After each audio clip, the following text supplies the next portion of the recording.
Coming up on Network Africa, ahead of Monday's election, hundreds marched through the streets of Harare for the Zimbabwe Peace Festival. The Constitutional Court in Uganda upholds a parliamentary decision to scrap the presidential age limit of 75.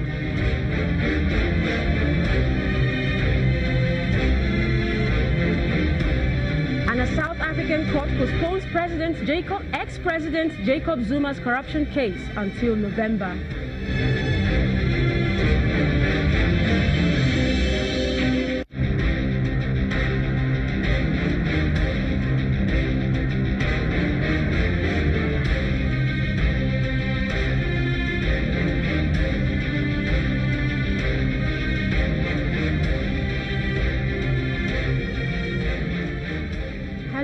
Welcome to the program. I am Uche Alauku.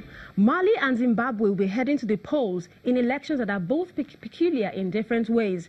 Malians are due to vote on Sunday, July the 19th, the 29th, in a presidential election, with many hoping that it will chart a way out of 6 years of political unrest and jihadist violence. While Zimbabwe's election is the first since 1980 that will not feature longtime leader Robert Mugabe on the ballot paper. The United Nations and Western powers have expressed concern over security and electoral violence in both nations. Security is one of the main concerns as Mali heads to the polls.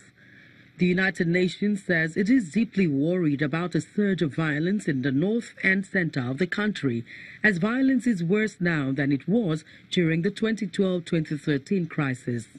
The United Nations Human Rights Office says that nearly 300 Malian civilians have been killed in fighting between rival militias this year because of a surge in intercommunal violence across the country.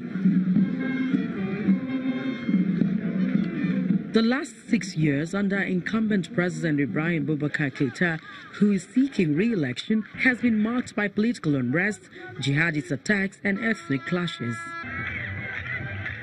Residents of Gao town say the president has failed to deliver on a promise of peace and unity in the region, demanding better security ahead of the election. Gao a surtout besoin de la sécurité, surtout la sécurité. What Gao needs in particular is security. Development comes through security, which is the priority. Once you have security, then development will come. In Zimbabwe, July 30's contest pits the incumbent president of Zimbabwe, Emmerson Mnangagwa, against charismatic opposition leader Nelson Chamisa. Since Zimbabwe's birth in 1980, only one person has ever won an election to lead the country. That's Robert Mugabe.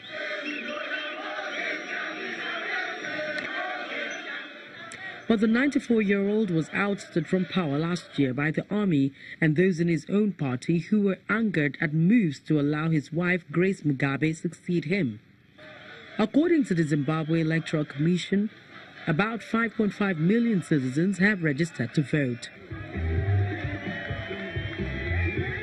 Observers from the international community will be allowed to scrutinize the election for the first time since 2002. However, just recently in June, President Mnangagwa narrowly survived an assassination attempt after a blast at a party rally injured two of his vice presidents and several party officials.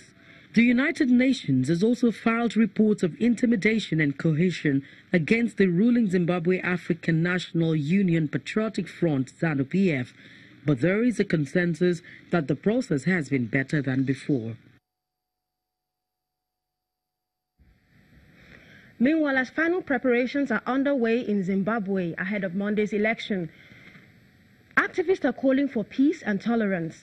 Hundreds of Zimbabweans from all walks of life marched through the city of Harare, calling for peace and political tolerance as the country edges closer to its first Mugabe-free election. The march was organized by the Zimbabwe Tourism Authority, who say they are hoping to create an air of excitement with the event, but also remind citizens to put the country first above political differences.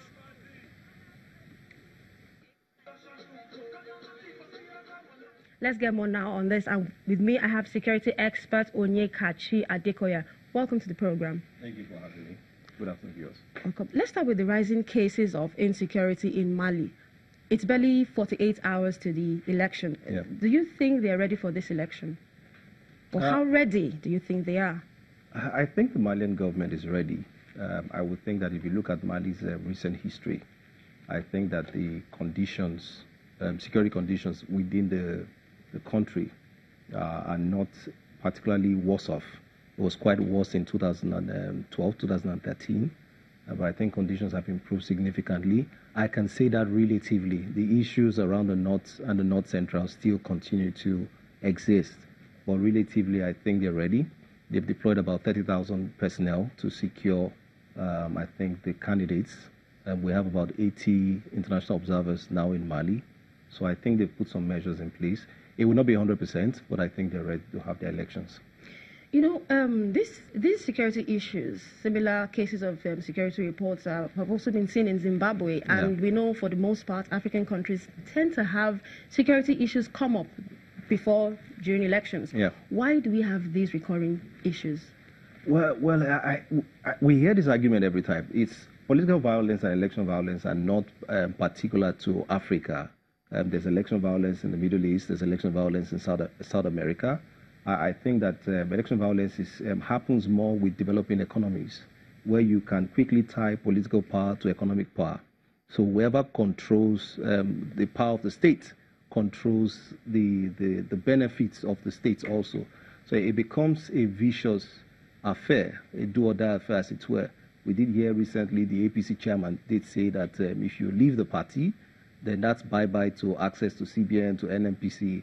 I mean, you can quickly link politics to economics. So I think it's the economic angle which also feeds the criminality and political violence which we see within the polity. So it's all benefits and economics, if you ask me.